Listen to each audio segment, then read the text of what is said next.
Why did my husband go silent when he walked into our cottage and found a stranger in the guest room with me? How did that quiet moment turn into documents handed to me in public only weeks later? Can a wife still claim she's the victim when the final result is recorded, signed, and delivered right in front of her? Before we dive deeper into this story, I have one small request. Please subscribe, drop a like, comment, and hit that hype button to boost this channel so more people can discover these incredible stories. I'm Nerise, and everyone keeps telling me I should have seen this coming. But honestly, I didn't think one single night at our cottage would flip my whole life upside down. I told myself I just needed space, a little break from Evan's quiet routines and steady questions. I thought going up there alone would help me breathe. Instead, I let a stranger stay in the guest room during a storm, and then I acted like it wasn't a big deal. In my head, I wasn't doing anything wrong. I kept saying that to myself over and over, even when the guilt pricked at me. When Evan came back early and walked into that cottage, he didn't yell, didn't demand answers, didn't even look angry. He just froze for a moment, went completely numb, and something in the air shifted. I told him he was overreacting, that he was imagining things, that it was all innocent. I threw every excuse I could find at him because admitting the truth felt too heavy.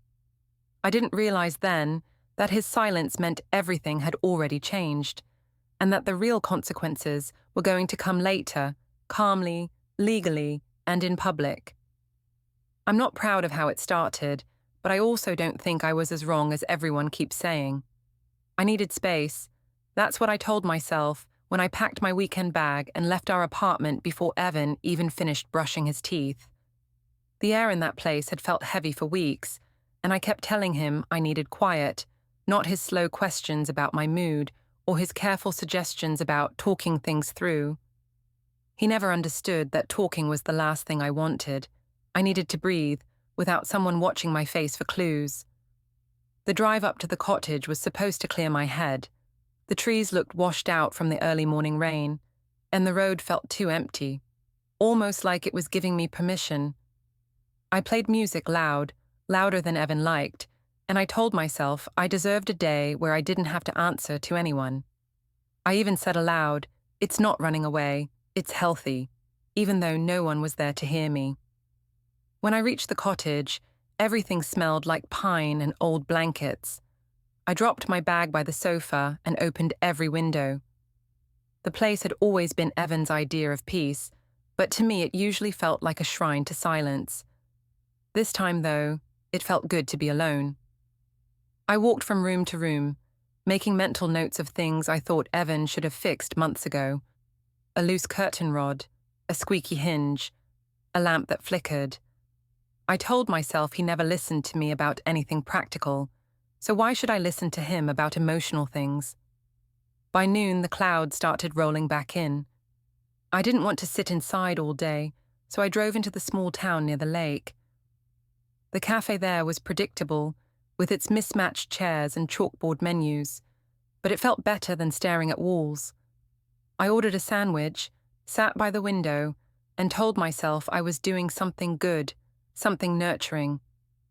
That's when I saw him, Jonas. He walked in dripping from the sudden rain, shaking water from his hair. He looked like the kind of guy people in movies bump into right before their lives change. Not that I was thinking anything crazy. I just noticed him. Anyone would have. He ordered coffee, sat one table away, and gave me this small, friendly smile. I smiled back because it felt harmless. He asked if the storm was normal for the area. I told him it came and went fast. He said he was hiking through the region and hadn't planned on getting soaked. I said the town had a way of sneaking up on people. It wasn't flirting. Not really. It was just two strangers talking while waiting for the rain to stop. And if I liked the attention, that didn't make me a villain. Evan never made small talk like that. Evan always thought before he spoke, and sometimes that made me feel like a problem he was trying to solve. The storm got worse while we chatted. The owner started stacking chairs outside, muttering that the power might go out. Jonas checked his phone and frowned. He told me he'd planned to camp but wasn't sure it would be safe. Something about the wind warnings. I felt a twist in my stomach, not fear, just a strange pull. I told him the cottage wasn't far and had a guest room. I said it lightly, like it was no big deal, like anyone would offer shelter in bad weather. He hesitated only a second before saying he didn't want to impose. I said he wouldn't be. Really, he wouldn't. I said the place had plenty of space and that my husband wasn't there that weekend. I don't know why I added that part. I could have said nothing, but the words came easily. Too easily. Jonas nodded slowly, grateful in a way Evan never was. Evan always acted like comfort was something you earned. Jonas just accepted it. Driving back, I kept telling myself it was good to help someone, that it said something positive about me. The cottage felt smaller when we walked in, like the air tightened around the edges. Jonas put his backpack down softly, like he didn't want to disturb anything. He asked if I was sure it was okay. I said absolutely, even though my heart was beating faster than I wanted to admit. Not fear, just adrenaline, or excitement, or attention. I showed him the guest room. The bed looked too neat, the way Evan always left it after vacuuming. Jonas thanked me again, and I shrugged like it wasn't a big deal. I made tea, told myself I was being generous, and reminded myself Evan would have done the same for a stranger. Then again, Evan would have warned me about bringing someone I didn't know into the house. Evan always found the cautious angle. I hated that part of him sometimes. The rain kept pounding. The wind pushed the windows. Jonas sat on the edge of the sofa while I paced a little, pretending to check the doors and lights, even though everything was already fine. He asked what brought me out here. I said I needed quiet. He said he understood. I didn't realize how much I needed someone to say those exact words until he did. I don't know how long we talked. Time felt strange. The storm felt louder. At one point, he laughed at something I said, something small, something Evan probably would have answered with a thoughtful pause instead. I liked the laugh better. It made me feel interesting again, not analyzed.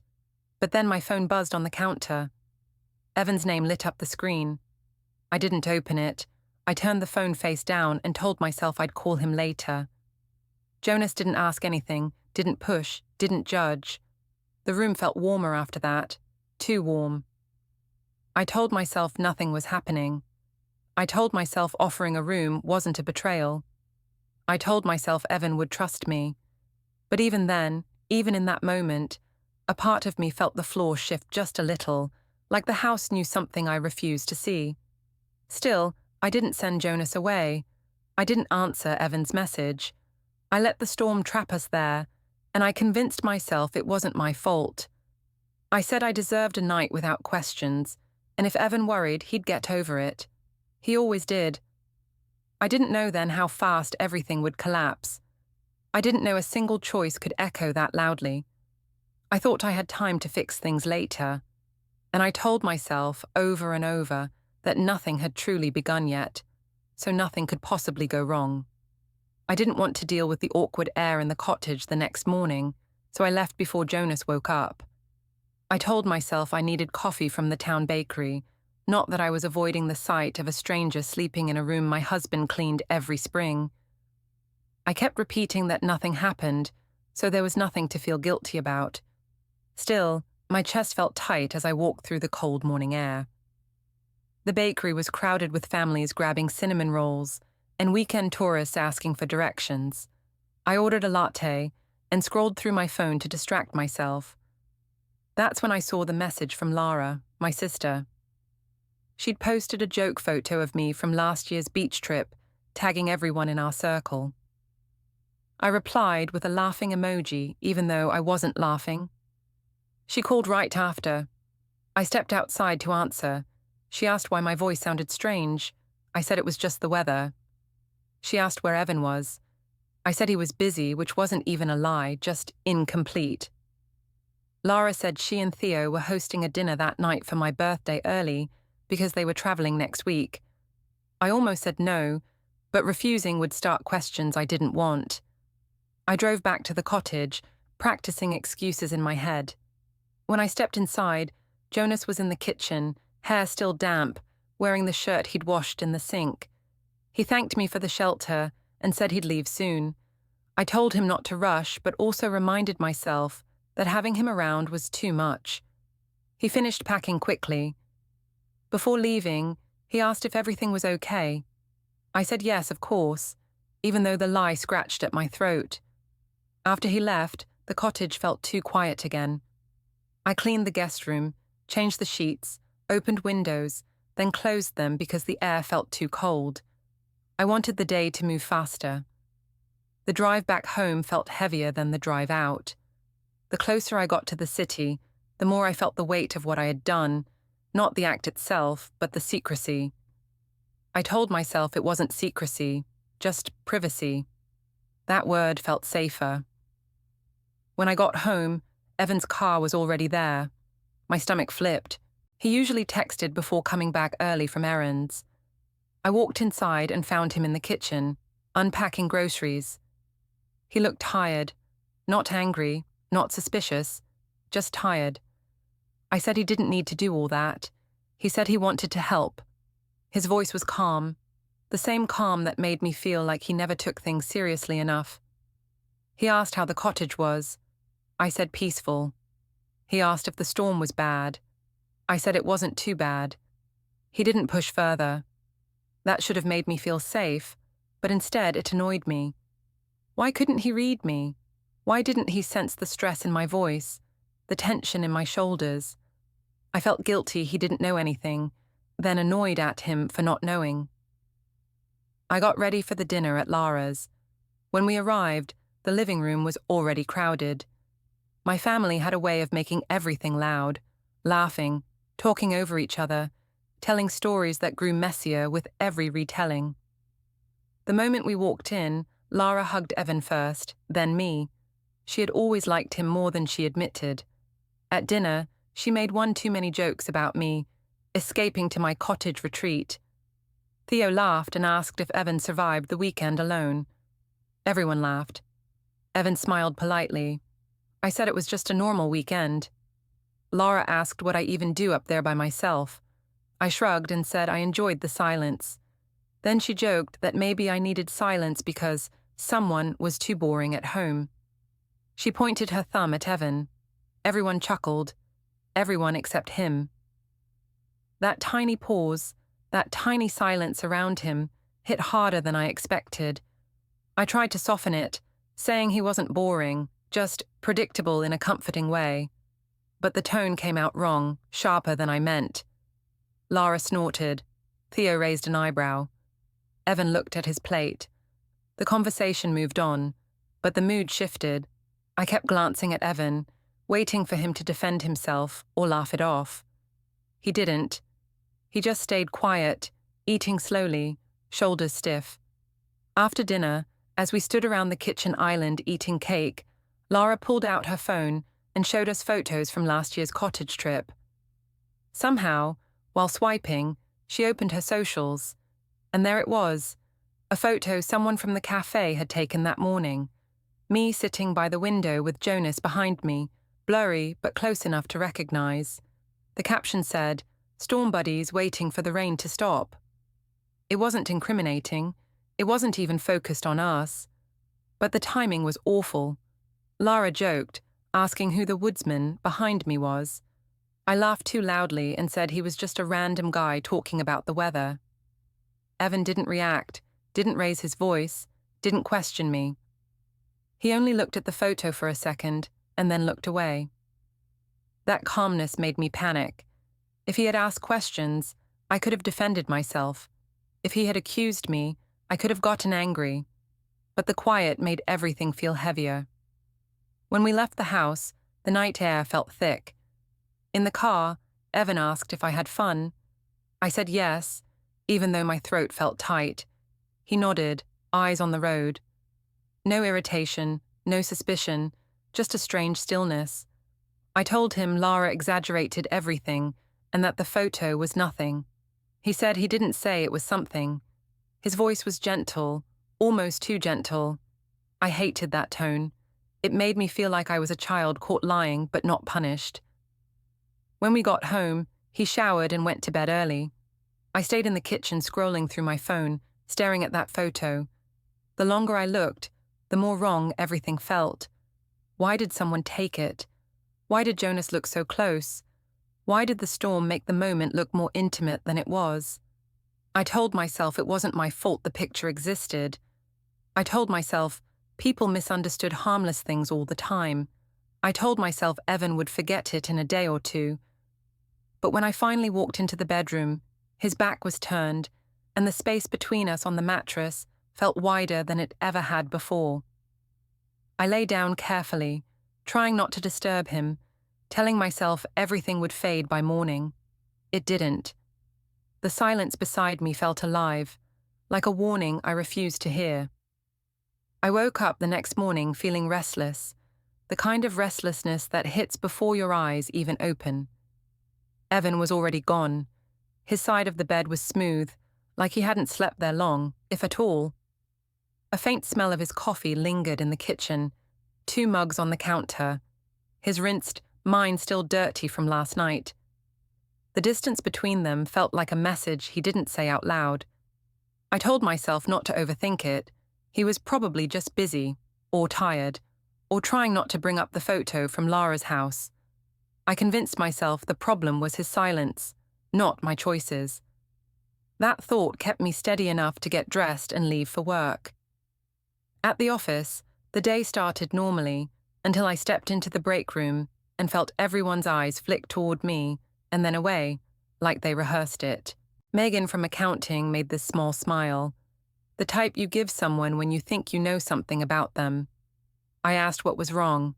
She said nothing, but she didn't look at my face when she said it. When I got to my desk, there it was, a message thread in our office group chat, a screenshot someone sent of the same cafe photo from yesterday. The caption read, "Quiet cottage weekend, huh?" Someone had added a winking emoji. I felt heat crawl up my neck. It wasn't flattering. It wasn't damning. It just looked suggestive. The angle made Jonas appear closer than he was. The shadows made the moment look intimate.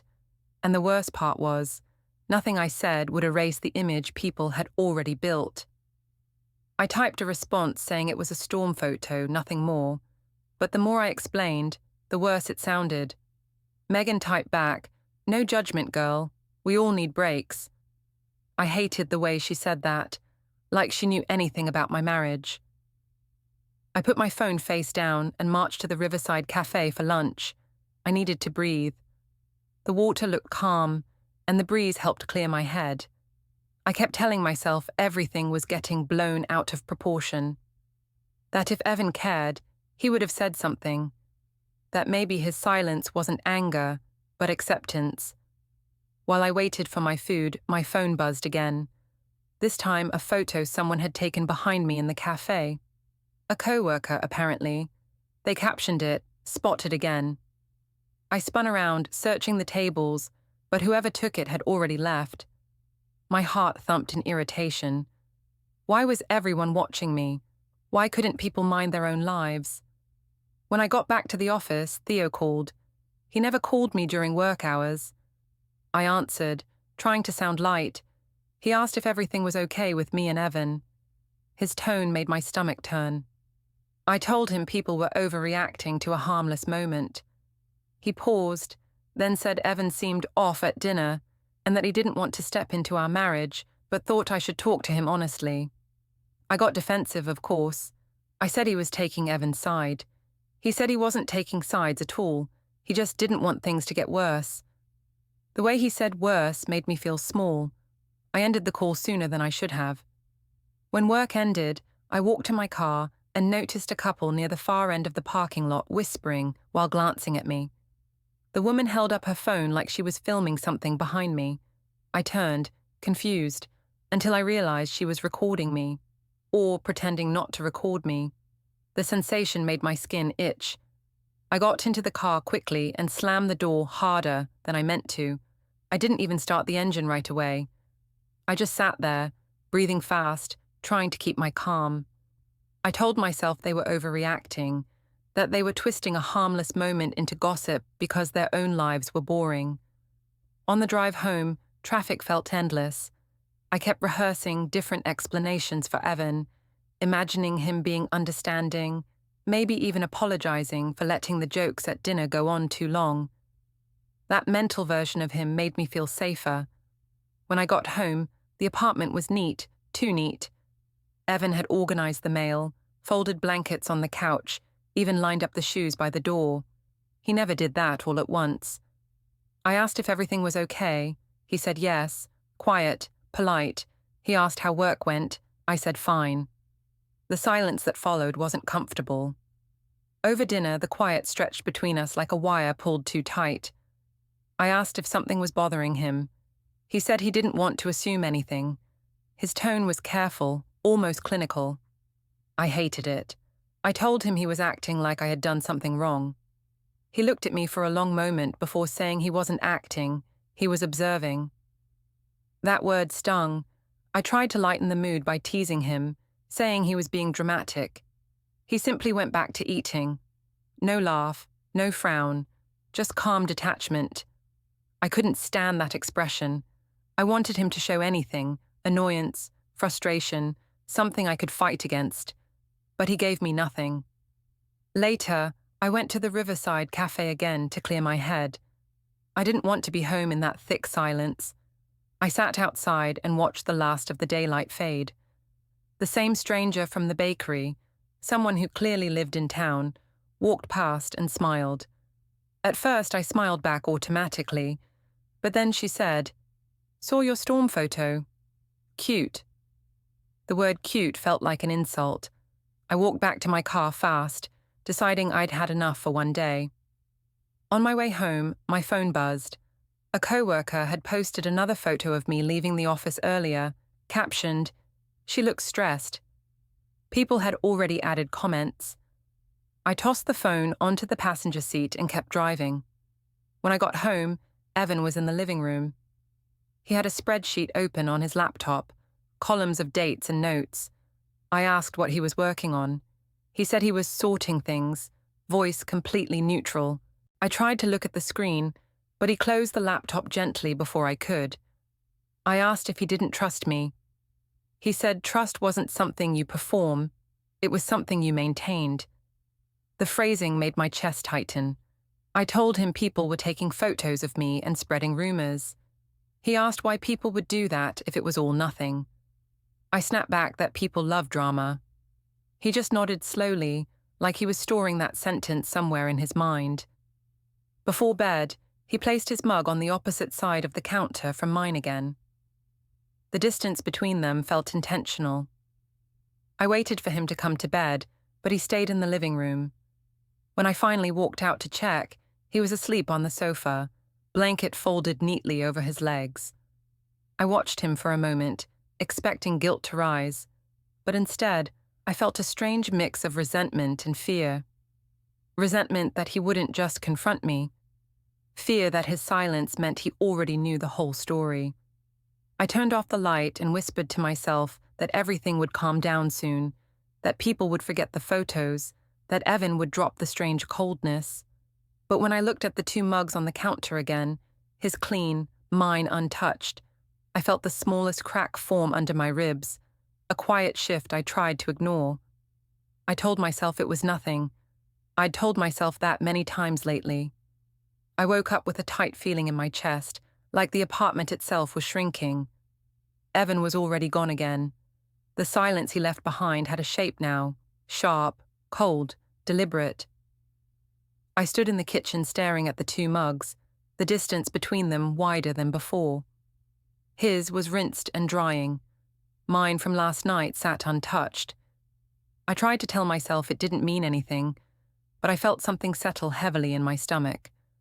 I had to pick up Mara from school that afternoon, so I tried to focus on work. But my mind kept drifting. I kept replaying the looks at the office yesterday, the whispers in the parking lot, the way Evan watched me without reacting. Everything felt too loud inside my head and too quiet everywhere else. At lunch, I met my mother at a small diner. She claimed she wanted to check on me, but she mostly wanted to gossip. She asked why Evan had looked tense at Lara's house. I said he was being dramatic about a harmless photo. She said men get sensitive when they feel replaced, even if nothing actually happened. I told her nothing had happened, and she nodded with that knowing expression she always used. Her support should have comforted me, but instead it felt like gasoline on a fire I didn't want to see. When I picked up Mara, she climbed into the back seat and buckled herself in slowly. She looked thoughtful in that way only children can. Quiet, observant, dangerous without meaning to be. Halfway home, she asked why Dad was sleeping in the guest room. My throat closed. I said Dad was tired and needed extra rest. She asked if we were fighting. I said no, of course not, we were just busy. She didn't look convinced. She stared out the window, kicking her heels gently against the back seat, and the hollow sound felt like it echoed inside my ribs. At home, Evan arrived a little after us. He greeted Mara with a soft smile and asked about her day. He didn't look at me right away, which made something twist in my chest. He told her he had to finish some paperwork and disappeared into the guest room, closing the door firmly behind him. I stood in the hallway, staring at the wood grain, feeling shut out from my own life. I went into the kitchen and pretended to start dinner just to look busy. I heard faint clicking behind the guest room door, typing maybe, or the soft slide of something being put into a drawer. I told myself he was working on a personal budget or reading emails. I tried not to imagine folders, dates, lists. While cutting vegetables, I accidentally sliced my finger. Not badly, but enough to startle me. I cursed under my breath and ran it under water. I waited for Evan to come check on me. He always checked on me, but the door stayed closed. I wrapped the cut myself and kept chopping, each sound of the knife hitting the board louder than it should have been. Dinner was quiet, too quiet. Even Mara sensed it. She told a story about her class project, but her voice dipped every time neither of us responded quickly enough. Evan complimented her drawing. I added a comment, but it felt forced, like I was imitating normalcy. When Mara went to her room to finish homework, the silence grew thicker. I finally asked Evan if he planned to sleep in the guest room again. He didn't look up as he said he hadn't decided. I asked if we could talk. He said talking wasn't the problem. Hearing and doing were the problem. I told him I didn't understand what that meant. He said that was exactly the issue. I felt a rush of irritation. I said he was treating me like I was guilty of something, when all I had done was be friendly to a stranger on a stormy day. He nodded once, slowly, and said he'd heard that kind of explanation before. I hated the way he said it. Calm, detached, like he wasn't in the conversation with me.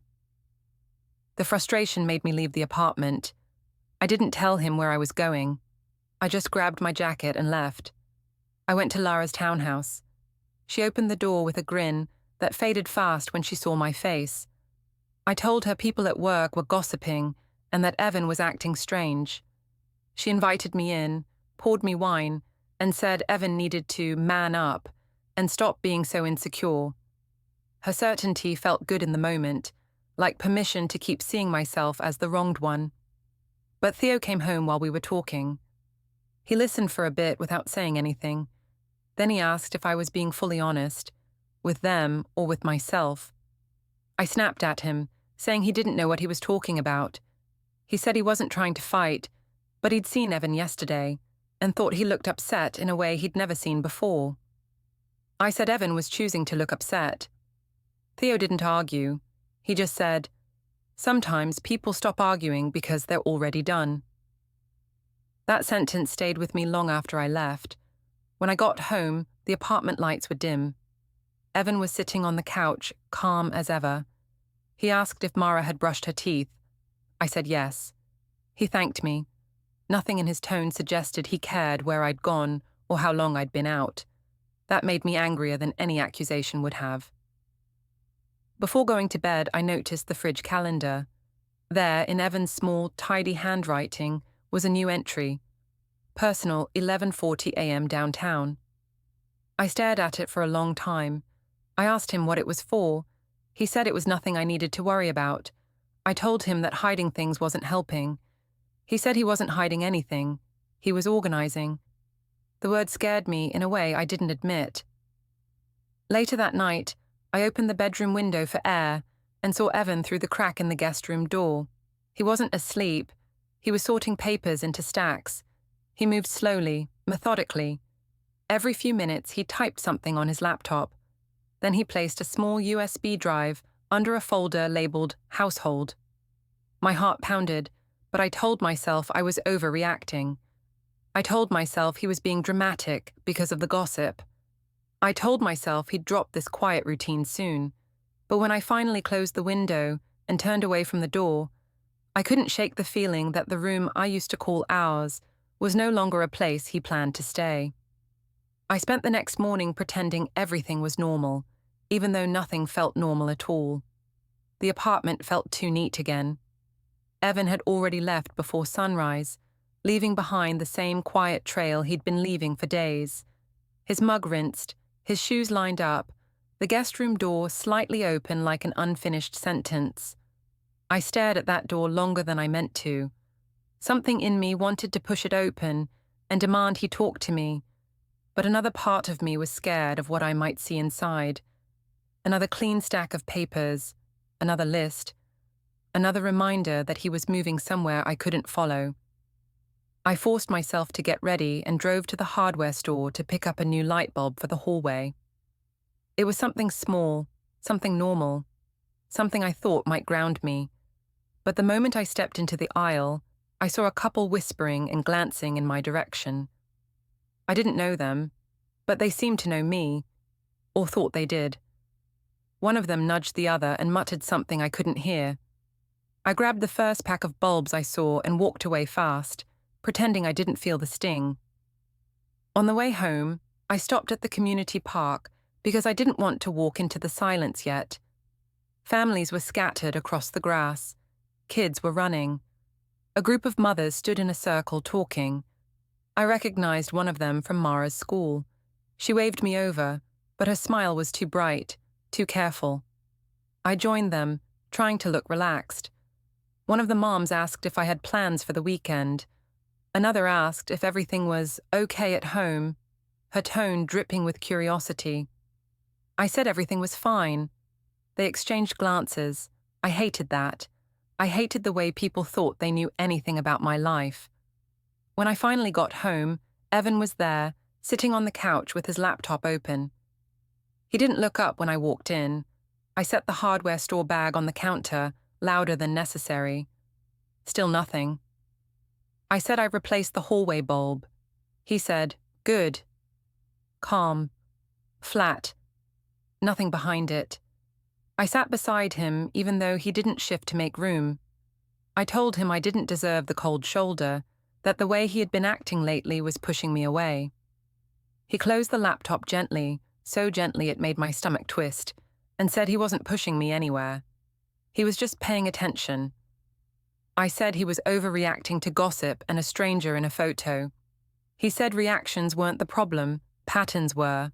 I told him I felt like he was punishing me. He looked at me then, really looked at me and said, "If this feels like punishment, maybe that tells you something." His voice wasn't sharp, it wasn't angry, it was worse, steady, reasonable. I didn't know how to fight steady and reasonable. I only knew how to push back against anger. Later that afternoon, we took Mara to the park. She ran ahead, chasing a group of kids. Evan and I walked slowly behind her, not touching, not talking. At one point, she ran back and grabbed his hand, then reached for mine. When our hands didn't meet, she frowned. That frown sliced through me, but I pretended I didn't see it. After she ran off again, I told Evan we needed to stop letting people's opinions get between us. He said nothing was between us except choices. I said he was being cryptic. He said I liked things spelled out only when they didn't involve accountability. I snapped that he was twisting things. He said he didn't need to twist anything. When we got home, I sent Mara to shower. I followed Evan onto the balcony where he stood looking at the street below, hands in his pockets. The evening air felt heavy. I stood beside him, waiting for him to soften, waiting for the version of him who used to pull me close without thinking. I asked if he even wanted to fix things. He said he wanted things to be handled properly. I said properly sounded clinical and cold. He said sometimes proper was the only way forward. My chest tightened. I demanded to know what he meant. He didn't answer. He just kept looking down at the street like he was studying something far away. I stepped closer, trying to touch his arm. He moved slightly, not enough to look obvious, but enough for me to feel it. I pulled my hand back and said I didn't deserve to be treated like a criminal for something that wasn't even wrong. He inhaled slowly, then said, "You keep saying wasn't wrong, like saying it changes the truth." His voice didn't rise. Mine did. I told him he was being unfair. He said fairness wasn't the point anymore. I asked what the point was, and he didn't answer. Instead, he walked inside and closed the balcony door behind him. I stood there alone for a long time, gripping the railing until my fingers hurt. When I finally went back inside, he was in the guest room again. The door was open this time. He wasn't hiding anything, but he wasn't offering anything either. Papers were spread in neat rows. A small stack of envelopes sat on the desk. His laptop screen glowed softly. I noticed a new key on his keyring beside the old one. A small label hung from it, something I couldn't read from where I stood. He didn't look up when I stepped into the doorway. I asked if he was planning to sleep in there again. He said yes, not angry, just final. I said we needed to talk. He said we would. Properly. That word again. Properly. He gathered the papers into a folder and slid it into a drawer I hadn't noticed before. One I was sure hadn't had a lock until recently. I heard a soft click as it locked.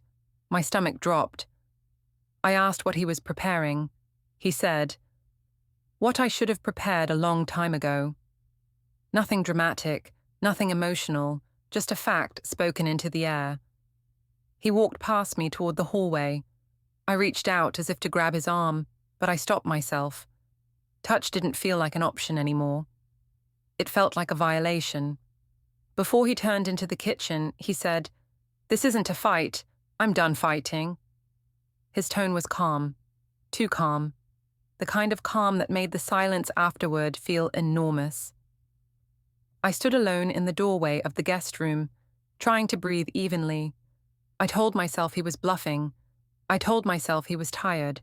I told myself he would cool off and return to normal. But deep down, under all those excuses, something finally cracked. I realized he wasn't cooling off. He was preparing. I told myself all morning that Evan was just trying to scare me, that properly didn't mean anything serious, that people said dramatic things when they were tired. It was easier to believe that than to admit the sinking feeling in my stomach had been trying to warn me for days. I left the apartment early, partly to avoid the closed guest room door, partly because I wanted proof he wasn't actually doing anything. If I caught him off guard at work, maybe I'd see the truth. Him sitting at his desk like always, no plans, no secrets, nothing to fear. I rehearsed what I'd say on the drive downtown. Something soft, something vulnerable. Maybe I'd remind him of our first months together, the routines we built, the quiet mornings before Mara was born. Anything to pull him back into the version of us I still believed was real. I walked into the office tower lobby, with my shoulders squared and my heart thudding too fast, hoping he'd be surprised to see me. He wasn't there yet. I sat on one of the benches near the big windows, checking the clock every minute. Workers streamed in and out, the usual morning rush blending into a blur. I scanned every face, waiting for his. I imagined him stepping off the elevator, eyes softening when he saw me. I imagined him smiling just enough for me to breathe again. Instead, a man in a dark jacket approached and said my name. Not loudly, not aggressively. Just a calm question, like he was confirming a reservation. I nodded automatically. He reached into a folder and handed me a stack of documents, thick, heavy, official. My stomach dropped before I even understood what I was holding. He said a few formal words I barely heard over the ringing in my ears. Something about acknowledgement, something about confirmed service. He didn't linger, he didn't explain. He just nodded politely and walked away. I stared down at the papers. My name. Evan's name. Words like temporary orders, petition, financial schedule, initial custody arrangements, effective upon service. My throat tightened so fast I couldn't swallow. The text swam. My hands shook. I told myself it was a mistake, a misunderstanding, something I wasn't supposed to see, something he'd filed but didn't mean to use. The elevator chimed. When I looked up, Evan stood there in the doorway of the lift, calm as morning air. He took one step into the lobby, hands in his pockets, eyes steady. He didn't look surprised to see me. He didn't look angry. He didn't look anything except finished, like he'd already lived this moment in his mind and accepted it. I heard my own voice before I felt myself speak. I asked him what this was, why he would do this, how he could blindside me like this. My volume carried across the lobby, heads turning. I hated that people were watching, hated even more that he stayed perfectly composed. I told him this wasn't fair, that I didn't deserve to be humiliated like this, that he should have talked to me first. Anything to make him react. Anything to break the stillness in his face. He didn't raise his voice. He didn't look around at the strangers staring at us. He simply said he had talked. Many times. And listening wasn't something I had done. His tone was steady, almost gentle. That softness cut deeper than anger ever could. I told him this made him look petty. He said he didn't care how it looked. He cared how it ended. Someone near us lowered their phone, clearly recording. I snapped at them to stop. Evan asked me quietly not to make a scene. The contradiction made me feel like the floor tilted under me. He was the one holding papers that would rearrange our entire life, yet he acted like I was the unreasonable one. I tried a different tactic. I told him we could fix this if he would just talk to me alone. I told him he was throwing away years of a family over a misunderstanding. I told him I never betrayed him. Not really. Not in the way that counted. My voice cracked on that sentence, and I hated the sound of it. He looked at the documents still trembling in my hands. He said the truth didn't need my version anymore. I felt heat rush up my neck. I said he was blowing everything out of proportion, letting gossip turn him against me. He shook his head once, calm as ever, and said the papers weren't based on gossip. They were based on his own records, his own dates, his own observations. He said this wasn't retaliation, it was clarity. A decision made after watching me rewrite the truth over and over. I tried to argue, but the words tangled. Everything I said sounded thin, flimsy.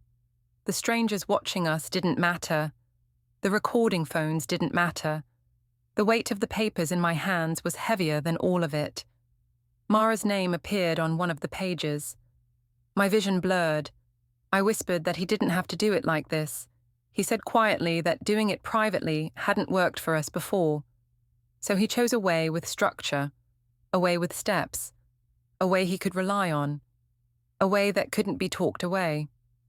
I don't know how long we stared at each other. The lobby noise faded until all I could hear was my own pulse rushing in my ears. Evan finally stepped back toward the elevator, pausing just enough to meet my eyes before the doors opened behind him. He didn't tell me he was sorry. He didn't tell me he hoped I'd understand. He didn't tell me anything except the truth written in the calm line of his face. The doors slid closed. I looked down at the papers again, the signatures already dry, the dates already set, the orders already in effect. My hands went numb. My breath stalled. The lobby floor felt unsteady. And that was the moment everything ended.